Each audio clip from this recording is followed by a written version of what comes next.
الصلاۃ والسلام علی رسول الکریم اما بعد اعوذ باللہ من الشیطان الرجیم بسم اللہ الرحمن الرحیم۔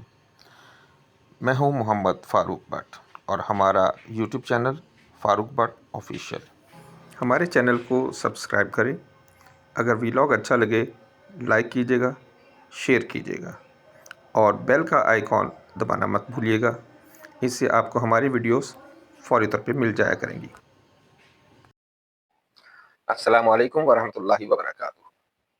ناظرین، آج ہم بات کریں گے آپ کے ساتھ کہ کیا تاریخ اپنے آپ کو دہرا رہی ہے۔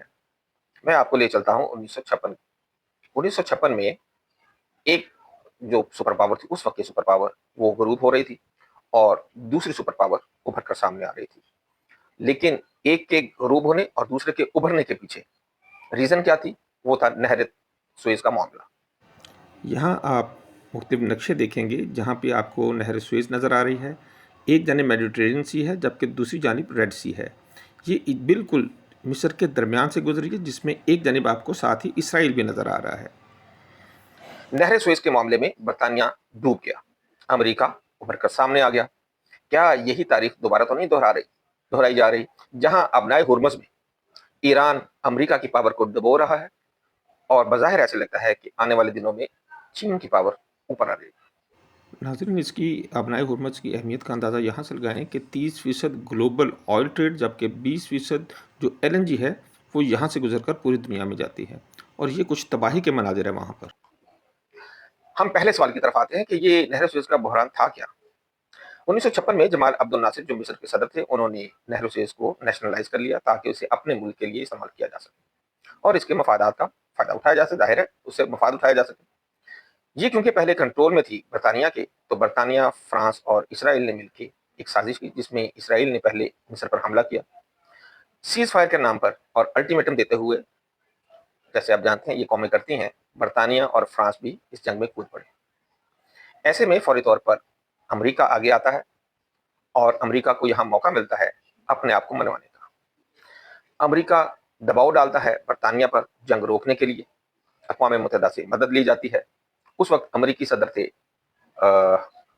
آئزن ہاور، اور انہوں نے بجائے یہ کہ برطانیہ، فرانس اور اسرائیل کا ساتھ دیتے، انہوں نے مصر کا ساتھ دیا۔ سب سے پہلے تو انہوں نے یہ کیا کہ یہ کچھ برطانیہ پر مناظر ہیں آپ کے اس سامنے کی جو پاؤنڈ جو 1956 کرنسی کی تھی نہر اس کے حوالے سوئز سے کی دباؤ لڑائی کے ڈالنا دوران شروع پیش کیا۔ آئے۔ اقوام متحدہ میں جنگ بندی کروائی گئی اور برطانیہ، فرانس اور اسرائیل کو پسپائی اختیار کرنی پڑی۔ 1956 میں نہر سوئز میں ہونے والی جنگ کے کچھ مناظر، کچھ تباہی کے مناظر آپ کے سامنے۔ یہاں اگر آپ امریکہ کا رول دیکھیں تو اس بارے میں ناظرین آپ کیا کہتے ہیں کہ جو اس نے جنگ رکوائی، اس میں امریکہ کی نیت کیا تھی اور وہ اصل میں چاہتا کیا تھا؟ کیا وہ اخلاقی طور پر اس میں شامل ہوا؟ مجھے اپنے کمنٹ میں ضرور بتائیے گا۔ ہم آگے چلتے ہیں۔ امریکہ کا یہ جو رول تھا، یہ بیسیکلی برطانیہ کی سپر پاور میں کے زوال کا سٹارٹ بن گیا۔ برطانیہ عالمی سطح پر ذلیل ہو کر وہاں سے واپس ہوا اور پھر برطانیہ نے کبھی دوبارہ امریکہ کی مرضی کے بغیر کسی پر کوئی حملہ نہیں کیا۔ ایسے میں فرانس اور اسرائیل کے مفادات پر بھی زد پڑی اور وہ بھی کمزور ہوئے۔ 1956 کا بحران برطانوی سلطنت کے خاتمے کا، برطانوی سلطنت تو نہیں میں کہتا، برطانوی سپر پاور ہونے کا کے خاتمے کا آخری دھچکا ثابت ہوا اور امریکہ اب نئی قوت بن کر سامنے آ گیا۔ آئیے اب ہم آج کے منظر یعنی کہ 2026 کی بات کرتے ہیں۔ ایران بمقابلہ امریکہ، ایک طرف چھوٹا ملک، کمزور ملک، اور دوسری طرف سپر پاور، جو 1956 میں آپ نے دیکھا۔ اہم سوال کیا ہے کہ کیا چین وہی کردار ادا کر رہا ہے جو اس زمانے میں امریکہ نے ادا کیا اور سپر پاور بن گیا؟ تو کیا آج چین بھی ویسا کو کردار ادا کر رہا ہے؟ آئیے اس کا جائزہ لیتے ہیں۔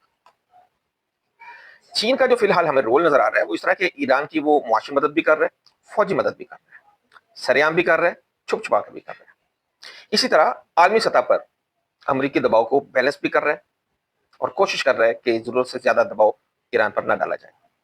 براہ راست جنگ سے جیسے وہ ہمیشہ گریز کرتا ہے، اب بھی کر رہا ہے، اپنا سفارتی کردار بھی ادا کر رہا ہے۔ ڈالر کی جگہ یوان کو پروموٹ بھی کیا جا رہا ہے ایز اے متبادل کرنسی۔ یہ دیکھیں، یہ بالکل وہی سین جو 1956 میں جب پاؤنڈ کو پریشر میں لایا گیا، بالکل ویسا ہی، کیونکہ یہاں کہا جا رہا ہے کہ ڈالر کی جگہ یوان میں تیل کی ادائیگیاں کی جائے۔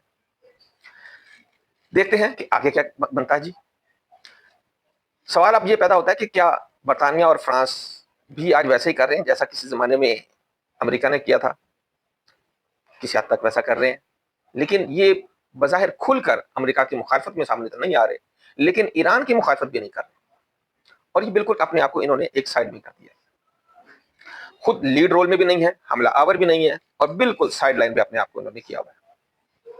مجھے یوں لگتا ہے کہ جیسے فرانس اور برطانیہ بھی اسی موقع کی تلاش میں تھی کہ کب امریکہ کو ذلیل کر کے اسے واپس بھیجا جائے اور اس کی جو سپر پاور ہے اس کو بھی ختم کیا جائے۔ اب سوال یہ پیدا ہوتا ہے کہ کیا آج امریکہ بھی زوال پذیر ہو رہا ہے؟ تو اس کا سیدھا جواب ہے جی ہاں، بالکل ہو رہا ہے۔ وال اسٹریٹ جرنل کے مطابق اس وقت ٹرمپ جو ہے یہ اپنی کابینہ کے ساتھ یہ باتیں کرتا ہوا پایا گیا ہے کہ میں ابنائے ہرمز کو کھولے بغیر ہی واپس چلا جاؤں گا، اور لگتا ہے اس کے جانے کے دن آ گئے ہیں۔ لیکن اس کے زوال پذیر ہونے میں اتنی سرعت، اتنی تیزی نہیں ہے جتنی انگلینڈ یا اس وقت کی برطانوی سلطنت کے زوال میں ہوئی، کیونکہ برطانوی سلطنت اس زمانے میں فرسٹ ورلڈ وار اور سیکنڈ ورلڈ وار میں زخم کھا کر بہت کمزور ہو چکی تھی، اگرچہ آج کے دور میں امریکہ کو بھی ٹھیک ٹھاک زخم لگ چکے ہیں، ویتنام میں لگے ہیں، افغانستان میں لگے ہیں، عراق میں لگے ہیں، بہت ساری جگہ پہ لگے ہیں، لیکن اسے اتنے بڑے زخم نہیں لگے جتنے برطانیہ کو سہنے پڑے تھے۔ بہرحال چین بطور متبادل طاقت یہاں پہ سامنے آ رہا ہے، اور اس وقت ڈالر شدید ترین دباؤ کا شکار ہے۔ امریکی جو قرضہ ہے، جو امریکہ نے قرضہ لیا ہے، وہ تاریخ کے بلند ترین سطح کو چھو چکا ہے۔ ٹریلینز آف ڈالر اس نے مختلف اداروں کے اور مختلف قوموں کو اس نے دینے ہیں۔ طویل جنگوں کی اسے تھکن نے گھیرا ہوا ہے، اور اس کی ساکھ روز بروز گر رہی ہے، اور اس کو مزید ٹریگر کر رہی ہے، مزید تیزی اس میں لا رہی ہے کون سی چیز؟ ٹرمپ کی ٹرمپیاں۔ ہاں یہ ضرور ہے کہ یہ گھیرے گا ضرور، لیکن اس میں کچھ دیر لگ سکتی ہے۔ امریکہ کی فوجی اور معاشی طاقت ابھی بھی کافی بڑی ہے، اتحادی نیٹ ورک ٹوٹ رہا ہے اور ایک ایک کڑی نکل رہی ہے، لیکن ابھی مکمل ٹوٹا نہیں ہے۔ دونوں واقعات میں جو مشترکات ہیں وہ علاقائی مسائل ہیں، تو اس میں وہی کہ اتحادیوں کے جو مفادات ہیں، یہاں پہ ہمیں ٹکراؤ نظر آتا ہے کہ وہاں بھی اتحادی ایک دوسرے کے ساتھ مل کے نہیں چلے، الگ الگ چلے، اور یہاں بھی اتحادی پھٹ گئے ہیں۔ عالمی طاقت کا جو توازن ہے وہ چینج ہوتا نظر آ رہا ہے، یہاں بھی سنگل سپر طاقت کی جگہ اب ملٹی پولر ورلڈ ہمیں نظر آ رہا ہے، اور ایک نئی ابھرتی ہوئی سپر طاقت چین سامنے ہمیں نظر آ رہی ہے۔ 1956 میں ایک جنگ نے ایک سپر پاور کو اگر ختم کیا، آج دنیا پھر اسی موڑ پہ کھڑی ہے۔ فرق صرف کرداروں کا ہے، کل برطانیہ ڈوبا تھا، آج امریکہ کی باری ہے، کھیل البتہ وہی ہے۔ اگلے ویلاگ میں ہم دوبارہ انشاءاللہ ملاقات کریں گے، تب تک ہمیں اجازت دیجیے گا۔ اللہ حافظ، السلام علیکم ورحمۃ اللہ وبرکاتہ۔